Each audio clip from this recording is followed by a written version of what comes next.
Hi viewers, welcome to our channel. ప్రస్తుతం మనతో పాటు దాము బాలాజీ గారు సీనియర్ జర్నలిస్ట్ ఉన్నారు. వారితో ఒకసారి మాట్లాడదాం. సార్ నమస్కారం.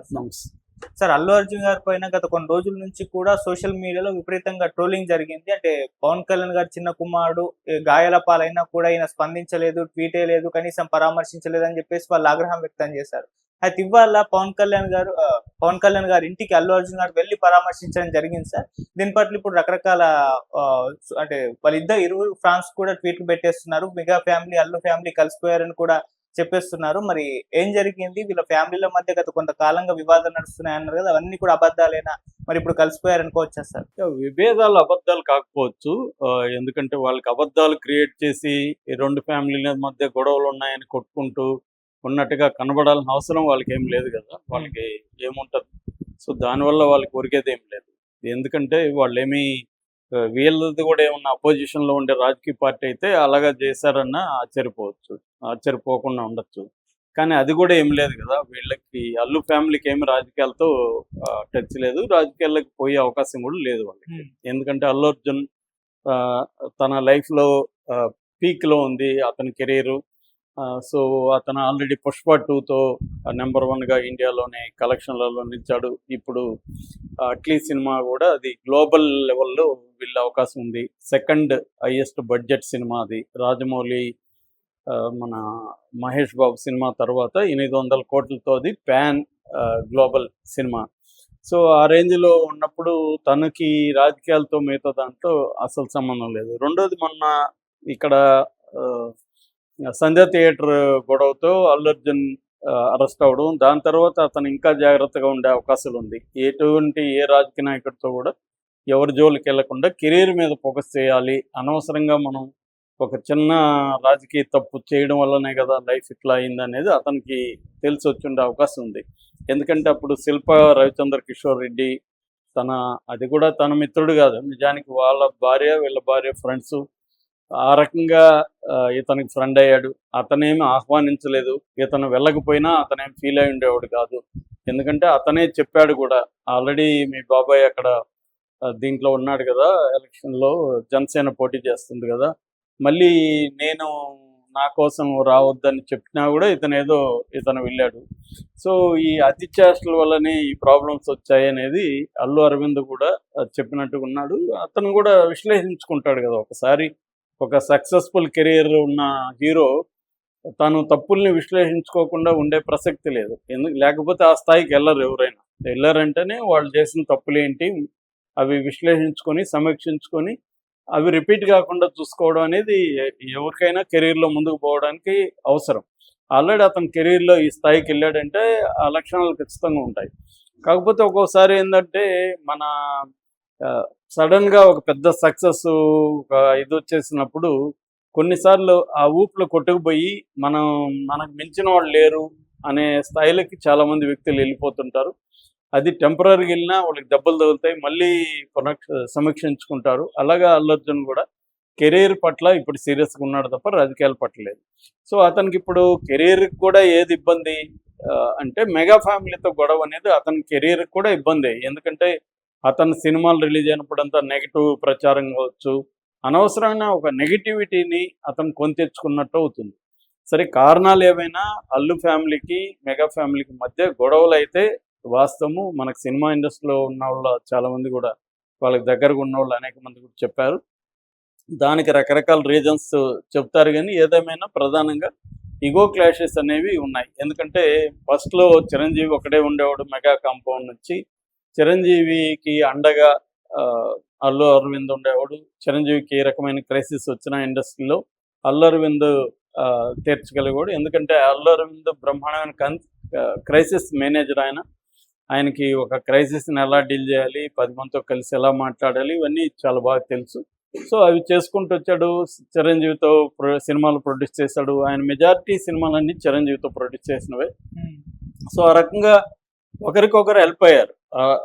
అల్లు అరవింద్కి చిరంజీవి హెల్ప్ అయితే చిరంజీవికి అల్లు అరవింద్ హెల్ప్ అయ్యాడు. అలాగా ఒక ఎస్టాబ్లిష్మెంట్ జరిగింది. అయితే ఎప్పుడైతే ఇటుపక్క అల్లు అర్జున్ రావడం, అటుపక్క పవన్ కళ్యాణ్ డామినెన్స్ అక్కడ పెరిగిపోవడం, అంటే అన్నను మించి పవన్ కళ్యాణ్ డామినెన్స్ పెరిగిపోవడం, ఆ కాంపౌండ్ నుంచి దాదాపు ఒక 10 మంది హీరోలు బయటకు రావడం, దీనివల్ల ఖచ్చితంగా కెరీర్ అనేది ఇంపార్టెంట్ అందరికి కాబట్టి ఇక్కడ క్లాషెస్ వచ్చే అవకాశం ఎవరికైనా ఉంటుంది. సో ఆ రకంగా వీళ్ళ క్లాషెస్ ప్రధానంగా వచ్చాయి. ముఖ్యంగా పవన్ కళ్యాణ్ ఫ్యాన్స్, అల్లు అర్జున్ ఫ్యాన్స్ మధ్య గొడవలు పెరిగాయి. అల్లు అర్జున్ కూడా పవన్ కళ్యాణ్ ని ఓకే చేసి మెగా ఫ్యామిలీ నీడలో మెగా హీరోల గుంపులో తాను ఉండాలని అల్లు అర్జున్ అనుకోలేదు. ఎందుకంటే తను కెరీర్ని తను ఇండిపెండెంట్గా బిల్డప్ చేసుకోవాలంటే వీళ్ళ నీడలో నుంచి బయటికి రావాలి అనేది అతని కెరీర్ డిసిషన్. అది అందులో రాంగ్ ఏం లేదు, కరెక్టే అది. కాకపోతే ఏంటంటే అతను దాన్ని ఎలా బ్యాలెన్స్ చేయాలనే దగ్గర కొద్దిగా తడబాటు పడినట్టుగా మనకు కనబడుతుంది. దాని నుంచి గొడవలు పెరిగిపోయినాయి. అవతల కూడా మనకి నాగబాబు అలాగే ఉంటాడు. నాగబాబు కూడా మెచ్యూరిటీగా జాగ్రత్తగా ఉండడం కాకుండా అతను కూడా గిల్లి కజ్జాలు పెట్టడం కావచ్చు, ఉన్న వాటిని పెంచడం కావచ్చు, ఇలాంటివి నాగబాబు కూడా నేచర్ ఉందని చెప్తారు. సో అందువల్ల ఆయన ట్వీట్ల వల్ల కూడా ఇది గొడవలు మరింత ముదిరిపోయింది. ఏది ఇతను అల్లు అర్జున్ కర్నూలు నంద్యాల వెళ్ళొచ్చిన తర్వాత నాగబాబు మావాడైనా ఎదుటోడుతో ఉంటే పరాయివాడైనా మాతుంటే మావాడే, ఇట్లాంటి కొటేషన్లు పెట్టి అల్లు అర్జున్ అది వ్యతిరేకంగా అవడం. దాని తర్వాత major important event Allu Arjun arrest అయినప్పుడు పవన్ కళ్యాణ్ స్పందిస్తాడని అనుకున్నారు. కానీ నిజానికి పవన్ కళ్యాణ్ కలవడానికి వీళ్ళు పుష్ప 2కి సంబంధించి అక్కడ వీళ్ళకి కొన్ని ఫేవర్స్ కావాలి, దానికి సంబంధించి పవన్ కళ్యాణ్ కలుద్దాం అనుకున్నారు కానీ అపాయింట్మెంట్ ఇవ్వలేదని చెప్పారు. సో పవన్ కళ్యాణ్ ఒకటి చాలా స్ట్రిక్ట్గా వీళ్ళకి దూరంగా ఉన్నాడు. అల్లు ఫ్యామిలీతో చిరంజీవి ఫ్యామిలీ అయితే కంప్లీట్గా ఏమీ దూరంగా లేదు. అల్లు అర్జున్తో మాత్రమే వాళ్ళు ఇబ్బందులు ఉన్నాయి తప్ప ఫ్యామిలీ రిలేషన్స్ ఉన్నాయి. ఎందుకంటే చిరంజీవి భార్య సురేఖ్ గారు ఎవరు, స్వయాన వీళ్ళ చెల్లెలే, అరవింద్ చెల్లెలు. సో మేనత్త అల్లు అర్జున్కి. కాబట్టి అరెస్ట్ అయినప్పుడు కూడా సురేఖ అండ్ చిరంజీవి ఇంటికి వచ్చారు, ఓదార్చారు వీళ్ళ ఇంట్లో. తర్వాత స్నేహారెడ్డి అల్లు అర్జున్ నాగబాబు ఇంటికి వెళ్ళాడు. ఒక పవన్ కళ్యాణ్తో మాత్రమే వీళ్ళు కలవకుండా దూరంగా ఉన్నారు. సో అంటే దానికి కూడా కారణం పవన్ కళ్యాణ్. కాకపోతే పవన్ కళ్యాణ్ వైపు నుంచి మనం ఆలోచిస్తే అరెస్ట్ అయినప్పుడు పవన్ కళ్యాణ్ స్పందించడం అనేది పవన్ కళ్యాణ్కి ఇబ్బంది. ఎందుకంటే ఆయన ఒక రాష్ట్రానికి డిప్యూటీ సీఎం, ఇక్కడ అరెస్ట్ చేయించిందేమో రేవంత్ రెడ్డి చాలా సీరియస్గా అల్లు అర్జున్ వ్యతిరేకంగా ఉన్నాడు. ఈ స్థాయిలో తాను కల్పించుకుంటే ఇది 2 రాష్ట్రాల మధ్య ఇష్యూగా మారే అవకాశం ఉంది అని సైలెంట్గా ఉన్నాడని చెప్తారు. అది అతని పాయింట్ ఆఫ్ వ్యూలో కరెక్టే కావచ్చు. అయితే దాని తర్వాత ఇప్పుడు పవన్ కళ్యాణ్ చిన్నబ్బాయి మార్క్ శంకర్ గాయాలు తగిలిన అందరూ తెలుసు. సో ఈ కాంటెక్స్లో కూడా మళ్ళీ ఒక వివాదం వచ్చింది. ఎవరో అల్లు ఫ్యాన్ అని ఒక అతను బ్యాడ్గా కామెంట్ చేశాడు. కాకపోతే అతను ఇమీడియట్గా దాన్ని డిలీట్ చేసుకుని వెళ్ళిపోయాడు. సో అతను అల్లు ఫ్యానా కాదనేది ఇప్పటివరకైతే పోలీసులు తేల్చలేదు. అదేమైందో మళ్ళీ తెలియదు. అయితే ఆ గొడవ అప్పుడు కూడా కొంత జన సైనికులు మాట్లాడడం మొదలు పెట్టారు కానీ మళ్ళీ అక్కడ జన సైనికుల ఉన్న లీడర్లే వాళ్ళని ఆపేశారు. ఎందుకంటే అతను అల్లు ఫ్యానా కాదు, మీరు కాదా మనకు తెలియదు, మీరు మళ్ళీ దాన్ని ఇష్యూ చేయకుండా అని మార్చేశారు. సో అదంతా జరిగినాక, ఎందుకంటే అల్లు అర్జున్ ఇప్పటి వరకు మార్క్ రాబిన్ గురించి ఎక్కడ మాట్లాడడం కానీ ఏది చేయలేదు.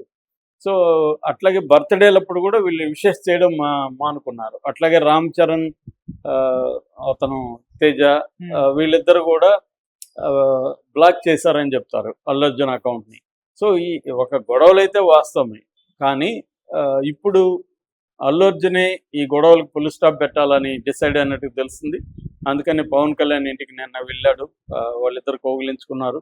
మార్క్ శంకర్ పరిస్థితి ఏంటి అవన్నీ కూడా విచారించి వచ్చాడు. అంటే ఇది సింబాలిక్ యాక్ట్. మామూలుగా వీళ్ళ మధ్య సంబంధాలు ఉండొచ్చు, ఫోన్లలో ఆల్రెడీ విచారించి ఉండొచ్చు, ఇవన్నీ తెలిసి ఉండొచ్చు, మనకు తెలియదు. కానీ పబ్లిక్గా సింబాలిక్గా ఏంటంటే ఆప్టిక్స్ అంటారు. మామూలుగా ఈ ఆప్టిక్స్ అంటే అర్థం అంటే బయట పబ్లిక్ జనాలకి కూడా నీ ఇమేజ్ ఏంటో తెలియాలి. అలాగా అల్లు అర్జున్ వెళ్ళడం, దాన్ని ఆ వీడియోని ఫుటేజ్ని బయటికి రిలీజ్ చేయడం, ఇవన్నీ చేశారు. ఒక రకంగా పబ్లిక్గా వీళ్ళు కలిసిపోయినట్టుగా నేను అవగాహన చేసుకోవచ్చు. ఫ్యాన్స్కి మాత్రం ఇది కొట్టుకుంటున్న ఫ్యాన్స్కి ఇది షాక్ అని చెప్పాలి. ఇదేంద్రా ఇలా కలిసిపోయారు, మనమేమో ఇక్కడ కొట్టుకున్నామని.